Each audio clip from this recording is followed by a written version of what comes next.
Hello students, I hope you are fine. Today we will continue the previous topic for revision. So let's see the question. The first question of revision number 2 is in figure find unknown angles x and y. यहाँ पर देखिए आपको एक triangle दिख रहा है जिसमें एक लाइन को एक्सटेंड कर दिया गया है और आपको दो unknown angles x and y दिए गए हैं जो कि आपको फाइंड आउट करने हैं. ठीक है, तो यहाँ पर देखिए कैसे आप फाइंड आउट करोगे. इस पॉइंट पे देखिए इंटीरियर एंगल 45 है, एक्सटीरियर एंगल y है और दोनों को अगर आप सम करोगे तो ये क्या मिलेगा, एक लीनियर पेयर मिल जाएगा. ठीक है, क्योंकि इससे एक लाइन फॉर्म हो रही है. दैट मीन्स इन दोनों का सम करने पे कितना आएगा, 180 डिग्री आएगा. तो आप y की वैल्यू यहां से निकाल सकते हो. तो सोल्यूशन में हम क्या लिखेंगे,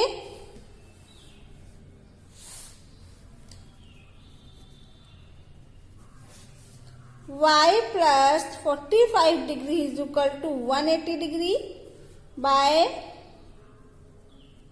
लीनियर पेयर. यहां से y की वैल्यू आप निकाल लोगे.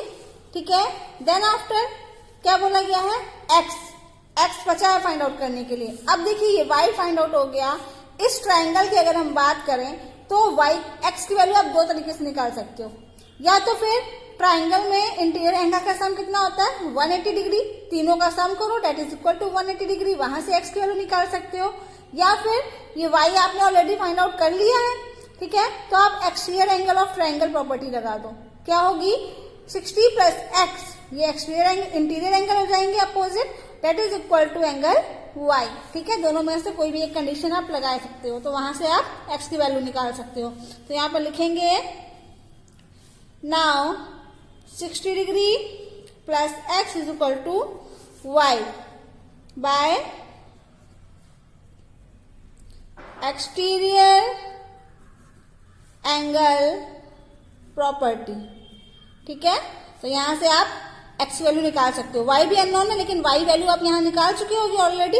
वो वैल्यू उठा करके आप यहाँ पर रख दोगे तो x की वैल्यू निकल जाएगी. ठीक है, अगर एक्सटीरियर एंगल प्रॉपर्टी आपको नहीं लगाना है तो आप क्या करोगे, 45 degree plus 60 degree plus x is equal to 180 degree, that is interior angle property यहाँ पर लिखोगे. वहां से भी आप x की वैल्यू निकाल सकते हो. तो यहाँ से आप x वैल्यू निकाल लोगे.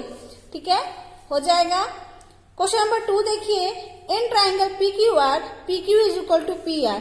PQ और PR क्या है, इक्वल है. Find the measures of angle Q and angle R. Angle Q और एंगल R का मेजरमेंट आपको फाइंड आउट करना है. अगर टू साइड इक्वल हैं एक ट्राइंगल में, इसका मतलब वो कौन सा ट्राइंगल हो गया, आइसोसेलेस ट्राइंगल हो गया. अब आइसोसेलेस ट्राइंगल की अगर टू साइड इक्वल है दैट मीन्स उसके अपोजिट एंगल्स भी क्या होंगे, इक्वल होंगे. यानी एंगल Q और एंगल R ये भी क्या होंगे, इक्वल होंगे. तो सॉल्यूशन में हम लिखेंगे in triangle PQR if PQ is equal to PR that means it is isosceles triangle. Isosceles triangle hence angle Q is equal to angle R. तो उसके बेस एंगल भी क्या होंगे, इक्वल होंगे क्योंकि ये आइसोसेलेस ट्राइंगल है. ठीक है, अब देखिए मान लीजिए एंगल Q और एंगल R दोनों ही x हैं तो इसको दोनों में हम लिख देते हैं x. ये हमने लेट कर लिया. ठीक है, अब आपको क्या निकालना है, एंगल Q एंगल R निकालना है. जो एंगल Q होगा वही एंगल R हो जाएगा. तो इसके बेस पे हम क्या लिखेंगे, ट्राइंगल में एंगल P हमको पता है तो now angle P plus angle Q plus angle R is equal to 180 degree by angle sum property. Angle P कितना है, 30 डिग्री. एंगल Q कितना है, x. एंगल R कितना है, x, that is equal to 180 degree. तो यहां से आप क्या करोगे, x फाइंड आउट कर लोगे. जब x निकल आएगा तो वही एंगल Q होगा और वही एंगल R होगा. निकल जाएगी x की वैल्यू. ठीक है, हो जाएगा कंप्लीट. ये नेक्स्ट क्वेश्चन देखिए,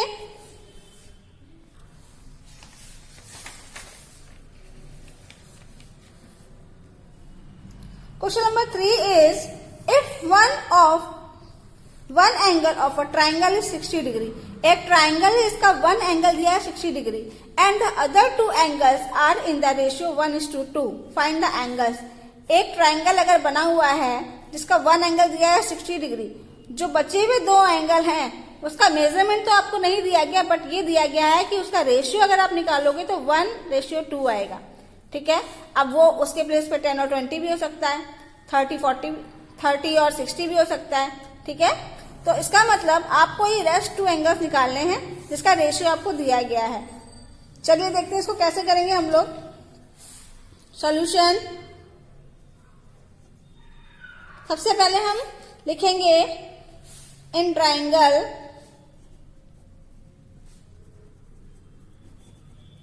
one angle is equal to 60 degree. आप चाहे तो ट्राइंगल यहां पर ड्रॉ करके उसका नेमिंग करके लिख सकते हैं. ठीक है, कि कौन सा एंगल 60 डिग्री है. ठीक है. Ratio between rest two angle. Rest two angles के बीच में रेशियो कितना दिया गया है? 1:2. दैट मीन्स हम यहां पर लिख सकते हैं लेट कॉमन मल्टीपल, जो भी रेशियो निकले उसका कॉमन मल्टीपल अगर हम ले लें bx, तो एंगल्स कौन कौन से हो जाएंगे? सो एंगल्स b, पहला एंगल हो जाएगा 1x और दूसरा एंगल हो जाएगा 2x. ठीक है. ये है ट्राइंगल के एंगल्स. फर्स्ट एंगल तो 60 डिग्री हो गया. ठीक है. बचे हुए दो एंगल के बीच में जो रेशियो दिया था 1:2, अगर हम उसको रिड्यूस कर रहे हैं तो 1/2 आ रहा है ना, 1:2 आ रहा है. मान लीजिए उसमें x का मल्टीप्लाई किया आ गया. अब वो x कोई भी नंबर हो सकता है तो हमको पता चल जाएगा. वो कॉमन मल्टीपल हमने x ले लिया, तो पहला एंगल हो गया 1x, दूसरा एंगल हो गया 2x. 1x को हम x भी लिख सकते हैं. ठीक है. चलिए, अब तीनों एंगल हमको पता चल गया. ये x है, ये 2x है, x का मतलब 1x. ठीक है. अब ट्राइंगल में तीनों एंगल जब हमको पता है तो हम प्रॉपर्टी कौन सी लगाएंगे? Now 1x plus 2x plus 60 degree, इन तीनों का सम किसके इक्वल होगा? 180 के. क्यों? Angle sum property. ठीक है. 1x plus 2x, 3x plus 60 degree is equal to 180 degree. 3x is equal to 180 degree. ये प्लस का 60 है, इधर जाके -60 हो जाएगा. That means 3x is equal to 120 degree. It becomes x is equal to 120/3. यहाँ पर मल्टीप्लाई हो रहा है तो ट्रांसपोज करोगे तो डिवाइड हो जाएगा. रिड्यूस करेंगे तो क्या आएगा? 40. दैट मीन्स x की वैल्यू कितनी हो गई? 40 डिग्री. x क्या एंगल था? नहीं, x कॉमन मल्टीपल था. एंगल्स आपने क्या बनाए थे? 1x 2x. तो एंगल्स कौन कौन से हो जाएंगे? Angles 1x, that means 1 multiply 40 degree, that means 40 degree. दूसरा एंगल है 2x, that means 2 multiply 40 degree, that means 80 degree. देख लीजिए 40 और 80, 40 डिग्री 80 डिग्री, ये 2 एंगल्स आ गए. अगर आप इसको रिड्यूस करोगे ना तो 1:2 ही आएगा रेशियो फॉर्म में लिखोगे तो. ठीक है. समझ में आ गया. नेक्स्ट क्वेश्चन देखिए, find the value of unknown angles. Figure आपको दिया गया है, unknown angles x and y है इस फिगर में, वो आपको फाइंड आउट करना है. y तो सीधे सीधे दिख रहा है. इस पॉइंट पे ये एंगल 80 है, ये एंगल y है, जो कि वर्टिकली अपोजिट दिख रहे हैं. यानी y आप डायरेक्ट लिख सकते हो, y is equal to 80 degree by vertically opposite angles. ठीक है. Then after y find out हो गया. उसके बाद ट्राइंगल में इंटीरियर एंगल प्रॉपर्टी लगा दीजिएगा. Angle x plus y plus 50 is equal to 180 degree. x निकाल लोगे फिर उसके बाद, क्योंकि y तो ऑलरेडी 80 डिग्री आ गया है ना, पता चल गया. ठीक है. हो जाएगा. फिर से देख लीजिए, y is equal to 80 degree, vertically opposite angles है क्योंकि ये इसकी कंडीशन हो गई. Then after interior angle property आप लगाओगे, एंगल सम प्रॉपर्टी, मतलब जिसमें क्या होगा? x plus y plus 50 degree is equal to 180 degree. x पता नहीं है, निकालना है. y आपने पहले ही पता कर लिया कि y 80 डिग्री है, वैल्यू रख देंगे और x की वैल्यू आ जाएगी. x और y दोनों आपका निकल गया. ठीक है. हो जाएगा. ये आंसर्स दिए गए हैं इसके साइड में. नेक्स्ट क्वेश्चन देखिए, question number 5. one of the angles of a triangle is 80 degree. Triangle में कितने एंगल्स होते हैं? 3। मान लीजिए हमने ट्राइंगल बनाया जिसमें वन एंगल है 80 डिग्री, ठीक है, and the other 2 angles are equal. जो बचे हुए 2 एंगल है वो इक्वल है। मान लीजिए दोनों ही x हैं, इक्वल है तो सेम मेजरमेंट के होंगे, x हमने ले लिया। फिर से आपको फाइंड करना है ये जो बचे हुए 2 एंगल उसका मेजरमेंट हो जाएगा। So simple. अगर बेस एंगल यहाँ पर आपने लिया है कि दोनों इक्वल हैं, एक एंगल आपको दिया है 80 डिग्री है, तो तीनों एंगल का सम कितना होगा? 180 degree by angle sum property, ठीक है, हो जाएगा। x की वैल्यू निकाल लोगे, ठीक है। तो यहाँ पर सॉल्यूशन में आप पहले लेट करोगे, ठीक है, लिखोगे यहाँ पर if one angle of triangle is equal to 80 degree, other 2 angles and other 2 angles are equal। ये आपको दिया गया है। let angles be x, ठीक है, दोनों ही एंगल क्या है? x हैं, तो आप निकाल सकते हो बाय एंगल सम प्रॉपर्टी। क्या हो जाएगी? x प्लस x, बचे हुए दोनों एंगल हो गए, plus 80 degree is equal to 180 degree. यहां से आप क्या निकालोगे? x निकाल लोगे। जो x आ जाएगा वो यहाँ पर पता चल जाएगा आपको कि जो एक एंगल x की वैल्यू होगी वही दूसरे x की भी वैल्यू होगी, मतलब सेम है इसलिए एक ही वैल्यू होगी, ठीक है, हो जाएगा ये। नेक्स्ट देखिए, find the length of diagonal of rectangle of dimension 12 centimetre and 5 centimetre. आपको डायगोनल की लेंथ फाइंड आउट करनी है एक रेक्टेंगल के जिसकी डायमेंशन आपको दी गई है। अगर मान लीजिए यहाँ पर हमने एक रेक्टेंगल ड्रॉ किया, तो रेक्टेंगल में आपको पता है कि एंगल्स जो बनते हैं ये कितने डिग्री के होते हैं? 90 डिग्री के होते हैं, ठीक है। ये सारे एंगल कितने डिग्री के होंगे? 90 डिग्री के होंगे। ये आपको 12 दिया है, सपोज ये 5 दिया है, तो अपोजिट साइड ये भी 12 होगी, ये भी 5 होगी, ठीक है। आपको डायगोनल की लेंथ फाइंड आउट करनी है, ये लेंथ फाइंड आउट करनी है। मान लीजिए हम यहाँ पर नेमिंग कर लेते हैं ABCD। AB 12 है, BC 5 है, ये एंगल 90 डिग्री है, आपको AC फाइंड आउट करना है। मतलब अगर किसी राइट एंगल ट्राइंगल में आपको वन साइड फाइंड आउट करनी है, 2 साइड आपको दी गई है, देखिए राइट एंगल ट्राइंगल बन रहा है ना, 90 डिग्री होगा ये एंगल इसलिए, ठीक है। तो राइट एंगल ट्राइंगल में अगर आपको वन साइड फाइंड आउट करनी है, 2 साइड नोन है, that means you will apply there Pythagoras property, ठीक है। तो यहां पर हम लिखेंगे सॉल्यूशन में क्या, we will write here in rectangle ABCD हमने ड्रॉ कर लिया है, ठीक है। AB is equal to 12 centimetre, ठीक है, और AB क्या होगा? ये क्या हो जाएगा इसका? बेस, ठीक है, और ये क्या हो जाएगी इसकी? हाइट। हाइट मतलब BC is equal to 5 centimetre. आपको AC डायगोनल फाइंड करना है, डायगोनल AC ये फाइंड आउट करना है, और ये डायगोनल जो है यही किसका वर्क करेगा? हाइपोटेनस का, ठीक है। तो यहां पर आप अप्लाई करोगे बाय पाइथागोरस प्रॉपर्टी। क्या होती है प्रॉपर्टी? पढ़ाया आपने, square of hypotenuse is equal to square of base plus square of altitude. Altitude मतलब हाइट की बात कर रहा है, ठीक है। तो हाइपोटेनस क्या है? AC है, बेस क्या है? 12 है, और एल्टीट्यूड क्या है? 5 है, ठीक है। इसको सिंप्लीफाई कर लोगे आप? चलिए देखते हैं इसको कैसे सिंप्लीफाई करेंगे। AC फाइंड आउट करना है, तो यहां पर देखिए AC square is equal to 12 square का मतलब क्या हो गया? 144। 12 स्क्वायर का मतलब 144 कैसे? 12 मल्टीप्लाई 12 करोगे ना, दैट इज 144 आ जाएगा। स्क्वायर लिखा है दैट मीन्स 2 टाइम्स कराएंगे, प्लस 25 का मतलब 5 स्क्वायर का मतलब 25। तो AC square is equal to add करोगे 169 आ गया। AC square is equal to 169 को हम लिख सकते हैं 13 स्क्वायर, ठीक है, यानी AC इज इक्वल टू आ जाएगा 13 अगर आप स्क्वायर रूट लोगे। AC का मतलब डायगोनल, यानी डायगोनल का मेजरमेंट कितना आ गया 13 सेंटीमीटर, ठीक है। नेक्स्ट देखिए,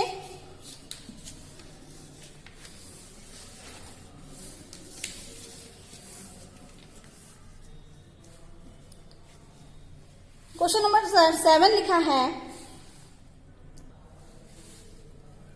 ABC is a triangle right angled at C। ABC एक ट्राइंगल आपने ड्रॉ किया, सबसे पहले राइट एंगल एट C मतलब जहां 90 डिग्री बन रहा है वो पॉइंट आपका C है, ठीक है। अब बचे हुए 2 पॉइंट में से आप किसी को भी A और B ले सकते हो, ठीक है। देन आफ्टर AB जो दिया गया है वो दिया है 25, AC जो दिया गया है वो दिया है 7। आपको BC फाइंड आउट करना है। फिर से पाइथागोरस प्रॉपर्टी अप्लाई होगी। बेस आपको 7 दिया है 7 सेंटीमीटर, हाइपोटेनस यहाँ पर दी गई है 25 सेंटीमीटर। हाइट आपको निकालनी है यानी एल्टीट्यूड आपको निकालना है, हो जाएगा, ठीक है। तो क्वेश्चन में आप चाहो तो सॉल्यूशन में यहाँ पर पहले लिख लोगे, इन ट्राइंगल ABC बेस क्या है AC that is 7 centimetre, hypotenuse क्या दिया गया है AB दैट इज 25 सेंटीमीटर। आपको निकालना क्या है एल्टीट्यूड, एल्टीट्यूड कितना है BC जो आपको फाइंड आउट करना है। तो आप क्या अप्लाई करोगे बाय पाइथागोरस प्रॉपर्टी, ठीक है, अप्लाई करोगे और यहां से BC फाइंड आउट कर लोगे, ओके। नेक्स्ट क्वेश्चन देखिए, a 15 meter long ladder reached a window 12 meter high from the ground on placing it against a wall at distance A। ये विंडो है, ये लैडर है जो वॉल से A मीटर की डिस्टेंस पर A डिस्टेंस पर प्लेस की गई है ग्राउंड से, जो कि वॉल को 12 मीटर हाइट पर टच कर रही है। मतलब लैडर की आपको हाइट दी गई है, लैडर कितनी लंबी है 12 मीटर, और लैडर कभी सीधी नहीं लगाई जाएगी, वो हमेशा स्लैंटिंग में लगाई जाएगी, ठीक है। और ये विंडो कितनी ऊंची है ग्राउंड से 12 मीटर, ये भी आपको दिया गया है क्वेश्चन में, ठीक है। अब अगर ये फिगर आप देखेंगे तो ये एक राइट एंगल ट्राइंगल फॉर्म हो रहा होगा जिसमें ये 90 डिग्री है, जिसमें ये हाइपोटेनस है, ये एल्टीट्यूड है और ये क्या है बेस है। फिर से आप कौन सी प्रॉपर्टी अप्लाई करोगे पाइथागोरस प्रॉपर्टी, ठीक है। तो लिखोगे सॉल्यूशन में फिर से क्या, you will write here base कितना है A है जो आपको दिया गया है क्वेश्चन में, हाइपोटेनस क्या है, हाइपोटेनस है 15 मीटर, एल्टीट्यूड क्या दिया गया है 12 मीटर। तो बाय पाइथागोरस प्रॉपर्टी अप्लाई करेंगे, H square is equal to A square plus B square. H square का मतलब हाइपोटेनस स्क्वायर यानी 15 square is equal to A square मतलब एल्टीट्यूड स्क्वायर यानी 12 स्क्वायर प्लस बी स्क्वायर मतलब ए दिया गया है, बेस की जगह पे आपको ए दिया गया है, ठीक है। इसका स्क्वायर ओपन करोगे 225 आएगा, इसको ओपन करोगे 144 आएगा प्लस ए स्क्वायर। अब देखिए ए आपको निकालना है तो इसको आप ट्रांसपोज कर देंगे हम, 225 minus 144 is equal to A square. Subtract करेंगे 81 आएगा, इधर आएगा a square, that becomes a square is equal to 81 को हम लिख सकते हैं 9 स्क्वायर, यानी ए इज इक्वल टू कितना आ गया 9 मीटर, ठीक है। यानी लैडर की जो फुट की डिस्टेंस है ग्राउंड के फुट से वो कितनी डिस्टेंस है, वॉल से वो कितनी डिस्टेंस है 9 मीटर, ठीक है। So this is your second revision of this chapter. So you have to do in your notebook. Thank you for watching and see you in the next video. है।